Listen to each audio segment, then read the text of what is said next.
Saya tambahi babak terakhir, kita geser sebentar ke religius perspektifnya. Kalau dalam agama, bentuk konkretnya perlawanan kita terhadap kebencian diri adalah hidup yang sabar dan syukur. Ada satu hadis yang artinya kira-kira seorang yang mukmin itu luar biasa hidupnya karena dia tidak bisa kalah. Kalau sedang enak dia bersyukur, kalau sedang sulit dia sabar. Jadi kita ini hidup ini tidak ada tidak nyamannya. Selalu nyaman. Tapi kan kadang-kadang berat, Pak. Tidak. Kalau pas berat, sulit, ada senjata namanya sabar. Kalau pas enak, nyaman, ada senjata namanya syukur. Ada syukur, ada sabar, menang sudah. Itu dua senjata utama. Nah, itu saya bawakan 2 ayat tentang syukur. Yo, nanti teman-teman boleh baca sendiri, ngecek sendiri sak tafsirnya ya. Bisa yang pertama dari surat Ibrahim ayat 7, yang kedua dari surat Luqman ayat 12. Kalau yang pertama, wa itta'adzana rabbukum la in syakartum la azidannakum wa la in kafartum inna adzabi lasyadid. Jadi Allah menyatakan jika engkau bersyukur pasti akan kutambah nikmatnya untukmu. Dan bila engkau kufur, ya sesungguhnya siksaku amat pedih. Jadi tambah syukur, tambah nikmat. Karena syukur sendiri itu aktivitas menerima dan menikmati apapun yang diberikan oleh Allah. Mesti ditambah, mesti bertambah. Karena enak 10, begitu kita syukuri enaknya jadi 20. Karena dalam aktivitas bersyukur kita sedang menerima dan menikmati. Kalau tidak bersyukur kita menolak. Tidak hanya menolak kenikmatan yang datang, tapi juga menolak yang memberi kenikmatan, yaitu Allah. Makanya yang belakang disebut azabku sangat pedih, karena kamu nolak aku yang memberi kenikmatan tadi. Nah ini kalau pakai logika agama. Jadi kalau kalian dapat rezeki 10 ya, kalau bersyukur rezekinya nambah. Apa-apa kalau disyukuri ya nambah. Nambahnya paling tidak dari sisi nikmatnya. Yang kedua, kalau ini nanti bisa dibaca sendiri ya. Kalau ini nasihatnya Luqman. Saya ambil karena banyak rumor dalam dunia filsafat yang bilang bahwa Luqman ini representasinya Socrates. Ya, silahkan dicari sendiri bukunya. Tapi di sini Luqman memang menyuruh untuk bersyukur. Barang siapa bersyukur, sebenarnya dia bersyukur pada dirinya sendiri. Fa'innama yashkuru li nafsih. Kalau kita tidak bersyukur, fa'innallaha ghaniyyun hamid. Allah tidak butuh kita. Allah itu maha kaya, maha terpuji. Yang butuh bersyukur itu kita. Baik, kalau ayat-ayat teman-teman mestinya lebih paham ya, yang paham. Nanti kalau panjang-panjang bingung. Saya ambil lagi beberapa qaul dari para ulama. Kata Imam Ghazali, syukur itu lebih tinggi daripada sabar, daripada khauf, daripada zuhud.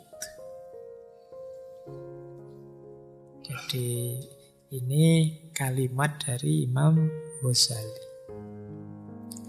Syekh Kamaluddin Ahmad. Beliau ini seorang qadhi dari Aleppo. Kata dia, orang itu jadi tidak bersyukur ketika fokus pada satu aspek negatif dirinya saja.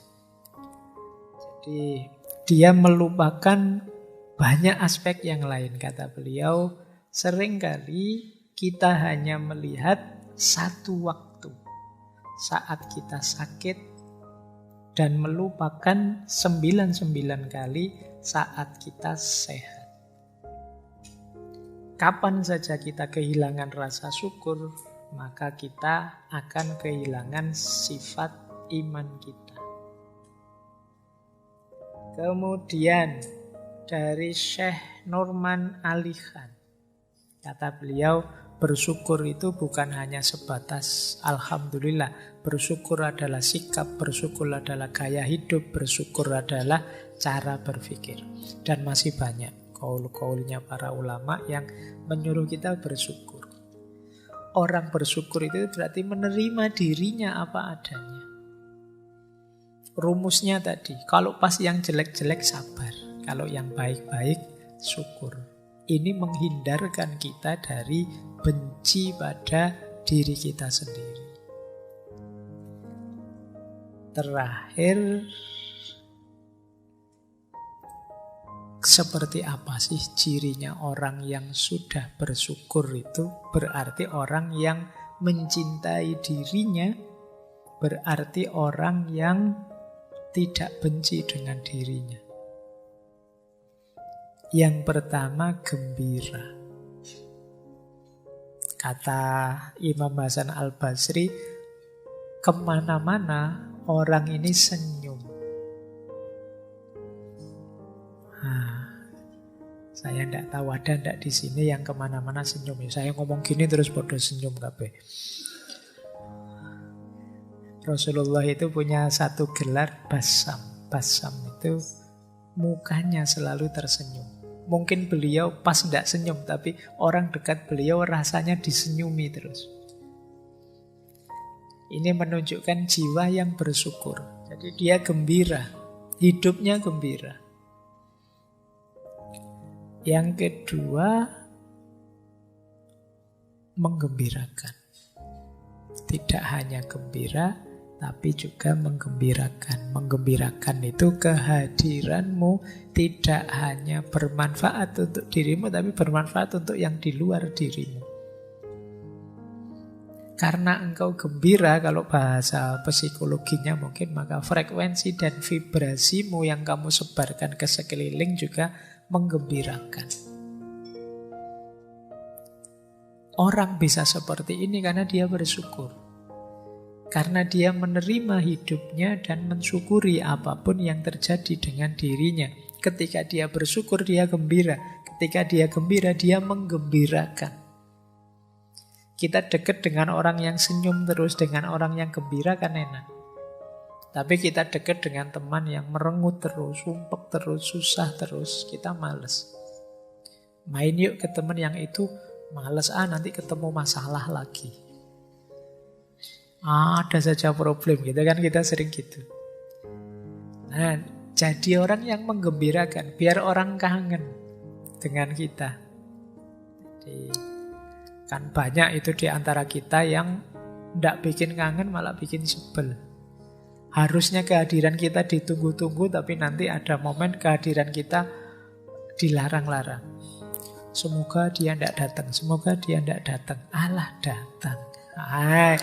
Itu ayo. Berarti kehadiran kita ditolak, tidak ditunggu. Yang ketiga, jiwa yang bersyukur, yang cinta dengan dirinya adalah jiwa yang kuat, tabah, dan bisa mengontrol diri. Ini hubungannya dengan kalau mengalami hal-hal yang negatif.